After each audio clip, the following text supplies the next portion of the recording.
Define a Okay. child. Second thing, define what do you mean by child relations.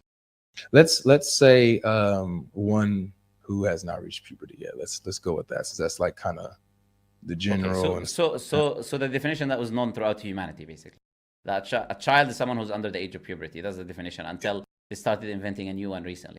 In every dictionary, it was a child is someone who's under the age of puberty, and an adult someone who reaches the age of puberty. This is how it was. Okay, so I don't have a problem with that definition because I believe that is the human definition. Open any dictionary, any English dictionary in the past, they will have that definition. Okay, yeah. and So yeah, so relations, the relations that you're talking about. What do you mean by that?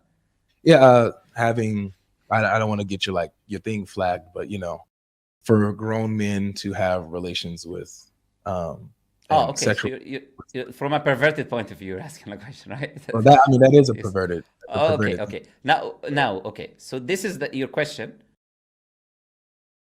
and the answer to that question is, we have a criteria, simple, very simple criteria, is that no one can have intercourse or relation with anyone at any age if certain things are not there, whether they are a child, they are adult, they're whatever it is. If there is any harm physically on that individual or psychologically on that individual in the future or in the present, then that type of intercourse is not permissible.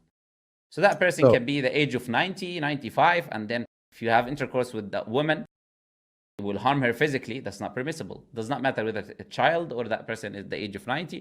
If that person is too young to the extent in which you having intercourse with them will cause them trauma, will cause them psychological issues, this and that, then that is completely impermissible in Islam, and that is based on the Prophet's statement, La dara wa la darar. You're not allowed to cause harm to anyone or yourself. That is a principle.